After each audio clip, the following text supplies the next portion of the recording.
Needing advice on how to move on. I just found this sub after spending the last few weeks on various breakup and no contact subs. Reading a lot of these stories has been heartbreaking but also comforting to know there's others out there in my situation. My ex and I were together for 9 years, since I was 16. We had talked about getting married and I thought he really was the one. About 6 weeks ago he told me he didn't have feelings for me and I found out he had been talking to a girl at his work for 2 months. He kissed her. 3 weeks later he's now dating this girl. She has 2 kids and is apparently fine with him cheating, knows he had a girlfriend when they met.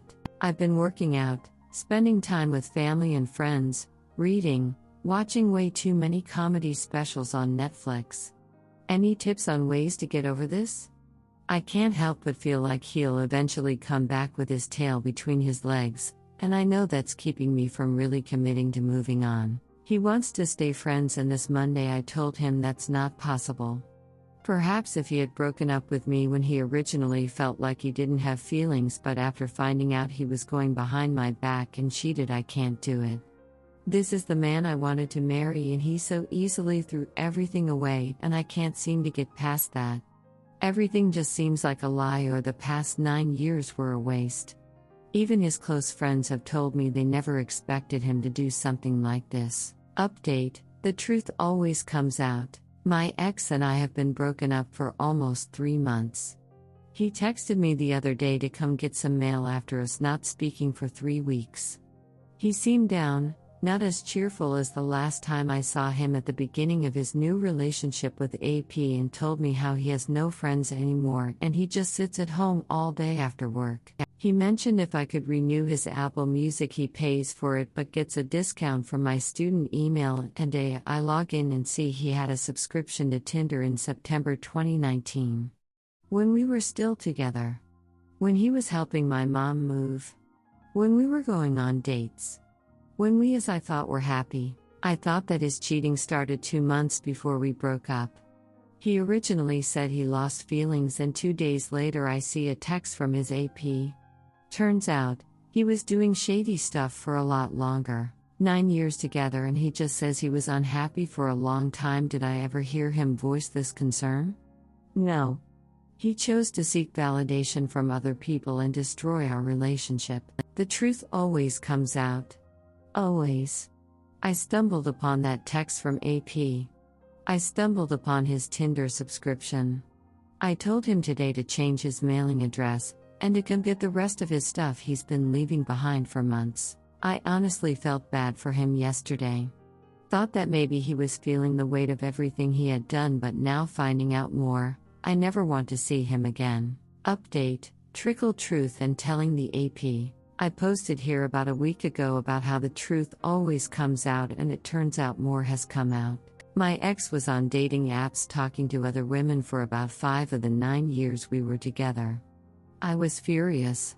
I felt like he used me as a place to live since he had nowhere else to go. So I texted his AP-turned-girlfriend and let her know that he's a serial cheater.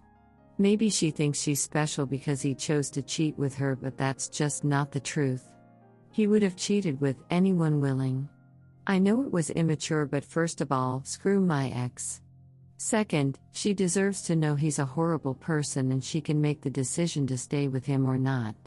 They'll probably still stay together since she was already fine with his cheating in the first place. But I'm happy knowing everyone in his life knows who he really is now, and I will go on with my life. I'm sad that I wasted some of my best years on him, but I'll be free from the worry now. I know he feels terrible about what he did, but it's a pattern that he simply doesn't want to fix. Lose a cheater, gain a life. Update: selfishness. It's basically indisputable that cheating is the ultimate selfish act, but it took me being dumped to realize just how selfish my ex was in other areas of his life. He never came off directly as a monster, and I think that's why I was able to justify his SE behavior for so long. So here is my list of selfish, full of himself situations I've come to see. 1. He always bought Christmas presents a day or two before seeing his family. He never planned anything, just expected to go to the store and see what they have. He did this for every year we were together despite me telling him it stressed me out and we should buy things ahead of time. 2. Never bought his family birthday presents, not even a card or flowers for his grandma's mother. This eventually started happening to me as well. 3. There was a period of time where he would want time, and once he finished, that was it. Never asked if I wanted more to finish a helping hand. He got what he wanted and he was done. 4. He would mention joking around with people at work, but it was actually just him ducking with people. He did this to everyone. He said his favorite thing to do would to hear someone tell a story or ask a question and then go, "What do you mean?" so they would further explain. He thought it was funny to see people confused try to explain things to him. 5. He would say good luck to people working at grocery stores he works at one day, so I'm not sure why he thought he was above these people, as if saying good luck with your SED job type of attitude instead of saying thank you, have a good day when walking away from the register. It always bugged me. Just be nice. 6. He would play video games of his days off, which I wouldn't mind, but I'd ask him to put away the laundry which I cleaned or do some dishes while I'm at work. He would wait until I came home to do these things instead of doing them during the day. I would come home and be annoyed that he sat at home getting drunk doing nothing. Take 10 minutes to do something before I come home so I won't be annoyed? Like you're doing what I asked but on your time. 7. We would go to a lot of sports games, Disneyland, parties, and he would always say he'd drive us home and then would get way too drunk to drive. I eventually caught on to this and stopped drinking so I could drive us home. He would get pissed that I was being controlling when I really just wanted him to limit his alcohol if he said he would drive us home. I'll drive us, just ask. Don't lie and say you'll have 2 beers and it turns into 6 and you wonder why I'm frustrated. I could go on about the little things I would look past because I love this guy. It makes it easier to think my life will be better without him because I won't have to deal with his cheating and blatant selfishness on a daily basis. Feel free to add your own things to the list. Update: I think I made a mistake. I've posted on here a few times. My ex and I were together for 9 years and 3 months ago he cheated on me with a coworker. They're in a relationship now. This morning, I'm not sure what got into me, but I emailed his work's HR department. He works at a chain store, so it didn't directly get sent to the store he works at. I didn't go into detail. Basically just made a complaint and asked if employee relationships are allowed. I instantly regretted it. I don't want him to lose his job, it's basically all he has. I'm not a revenge-seeking person, but now I feel terrible. I'm not sure what will come of it.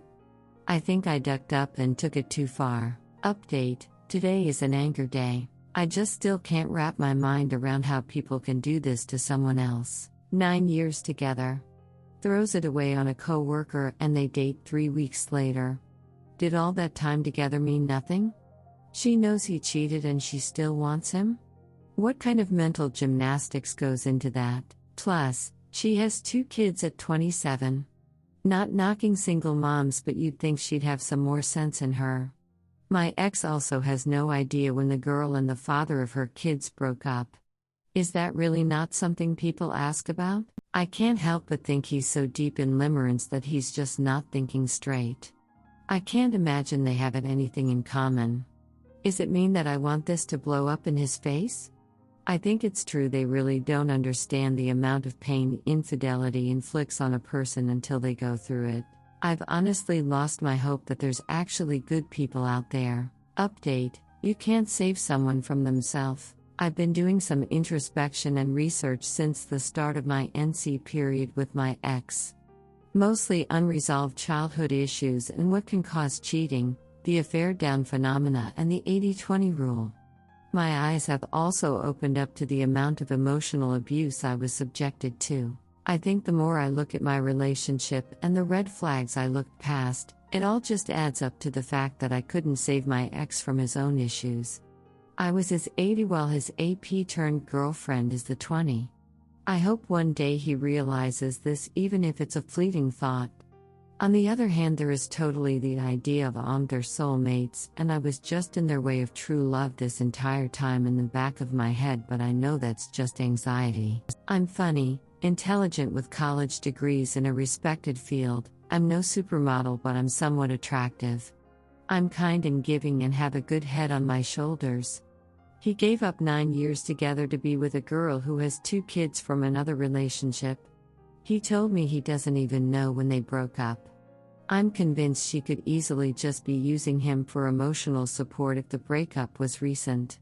They both work at the same grocery store together, and as far as I know, she has no long-term goals and has shown her character to be okay with cheating and inserting herself into someone else's relationship. She gave him his 20%, where she probably fed him all the things he wanted to hear, easy time and making him feel like a man. I've told him multiple times over the years that he seeks validation in other people because he has childhood trauma he needs to work through. His family is a hot mess, and his father passed away when he was 14. He doesn't see himself as a good person, not arguing with that one at this point, but I believe he truly thought he didn't deserve me and I'd find someone better at some point. Instead of being a better person and being grateful of having a loving girlfriend, he tore me down, used me, and then cheated with someone he probably feels above. All of my love never could have stopped this. I found out about a month ago that he was downloading dating apps for years. This AP is just the first girl to take the bait. It could have honestly been anyone. He could have talked and told me his issues, we could have worked on them or decided to walk away, but he chose to take the easy way out for him and line someone up before ending things because he truly can't be alone. I guess the reason of this post is just to reiterate the idea of it's truly them, not us. We all have our flaws, but the way that you choose to deal with them is your true character. Their choice as AP is also not a reflection of us, it's just the first morally corrupt person they could get their hands on. Keep pushing forward, grow and learn from this experience. It's important to be happy with yourself, and then maybe the right person will come into all our lives and appreciate us like our exes should have. Update: why are you still upset about this? My sister and I invited 2 work friends over last night for some homemade pizza and drinks. These coworkers are good friends of ours and knew my ex. One of them had been cheated on in a previous relationship, so she has been very comforting during this time. Anyways, last night the topic of my ex came up and I enjoyed talking some trash with one of the friends and my brother-in-law while my sister and the other friend were on the couch talking about something. I may have gotten a little loud during my exit talking session, and my sister says, "Why are you still upset about this? You're smart and funny and you shouldn't be still on this. Why are you so upset still?" I then looked at her and almost started crying as I tried to say it's just not that easy when my brother-in-law chimes in and says they were together for 9 years. That's how long we've been together. Can you imagine right now if I said I was cheating and just moved out? And she sat there quiet. A serious shout out to my brother-in-law and friends who clearly saw that my sister was being insensitive. I couldn't believe that my own sister was invalidating my feelings when she's seen firsthand what I've been going through the past 5 months. I guess it's true that some people really don't care about things unless it directly affects them. Also, just for clarity, I'm female. My brother-in-law is married to my sister. Update: red flags and learning new skills. There's 2 things that I've been told multiple times in order to move on and heal from the trauma of being cheated on and abandoned by my ex-partner. Those were to meet new people and learn some new skills or start a hobby to gain confidence back. Well, today, I put those 2 things to the test. 1. Meet someone new. I was recently introduced to someone that my friends know and trust because they said we'd probably hit it off. We did, and we've been talking for a few weeks. The other night he asked me to go out with him on Saturday. I agreed, and now he's apparently fallen into the void after talking every day since we met. Red flag? Absolutely. Now, I understand that people have their own lives, but if you ask someone out and then completely disappear, that's not cool. I'm already putting myself out there probably a little early, and I'm not down to get screwed over by someone I barely know. My generation is notorious for playing games and acting like they don't care, and I'm not about that. I'll be living my life until I hear from him, but I'm already over the situation. 2. Learn a new skill. Due to my car being a hunk of junk, my brother-in-law has taken it upon himself to teach me to drive his stick-shift truck so I can drive it around for a while until I get a new car. I now know why everyone says learning a new skill, even something as basic as a manual car, can build confidence. I've gotten better every time we've gone out for test drives. It makes me feel like I'm accomplishing things and ironically makes me feel more in control of my life. Moral of this rant is that although mentally getting past the trauma and triggers takes a long time, there's things you can do to jumpstart your healing. Talk to new people. You'll find your bullshit meter is off the charts, and that's okay. We need to protect ourselves from now on, and it's perfectly acceptable to be weary of new people. Learn a new skill. Or paint a aesthetic picture on your night off, cook yourself a nice meal, learn to drive a manual car. There's small little things that build up your confidence, and remember to surround yourself with people who will keep encouraging you. This sub has been great for me, and I've tried to stay away from it more as time has gone on. We're all in this together in a weird, twisted way, and I hope this post at least gives someone a smile or a glimmer of hope among all the sad posts we see on here. It gets better, just keep trying every day. Update: I didn't realize our pets can have triggers too. I haven't heard from my ex in months since he's been with AP since our breakup in April. I've come to terms with the fact that he's not coming back. I'm living my life. I got a raise promotion at my job. I'm finishing up this semester of college with good grades. I'm healthy and just trying to live my life the best I can. Today, my dog heard a sound from a car that was similar to my ex's truck. He ran to the door, started crying, and thought it was my ex. I checked outside, and my neighbors have company over with the same truck. I knew right after the breakup my dog didn't understand what was going on. We adopted him together, so he's known my ex his whole life. It's been months, and I thought my dog had probably just forgotten to some degree about my ex, but that's apparently not the case. It breaks my heart to know that not only did my ex hurt me, but he also abandoned our dog. I can't explain to him what happened. I can't tell him that he's not coming back. He just gets to think that my ex was coming home when it was really just the neighbors. Screw these cheaters, they even emotionally hurt our pets. Update: some satisfaction in knowing I wasn't the problem. Tonight I saw my ex on Tinder. The same ex that left me for AP last year during the start of the pandemic. He threw away 9 years together for what he said was the greatest person ever. Well, I guess she wasn't so great after all, huh? I got some closure knowing that he'll keep void filling his entire life. He went from me to AP with no time in between. Now he's back on dating apps since their fling didn't work out. Or he's actually still with her and secretly cheating on her as well. At the end of the day, it doesn't matter anymore. I'm free and haven't felt true peace like this since before we were together. Cheating is never the BS's fault. I now completely understand that. Redditors' reactions. Redditor 1: yeah, a little vindication is alright. There's something healing about watching it crash and burn, but not too much because you're done with that asset. Just a little smile then on about your day is very appropriate. Redditor follow-up: yeah, it's definitely a weird one. It actually makes you think, so you threw away all we had for something that was clearly terrible and only lasted a couple of months? And it makes you question the why of it all even more than you did when it happened. For me, with my wife throwing away 11 years, 3 kids together, and huge trials and series of life events that we went through, one of our kids was so sick for his first 2 years that he nearly died 8 times. Redditor 2: I don't think my STXH has spent a single day actually single in more than 25 years. Pathetic. Nothing wrong with having a little chuckle at karma. Glad you're moving on. Redditor 3: I'm going to go with the latter. He's jumping from woman to woman.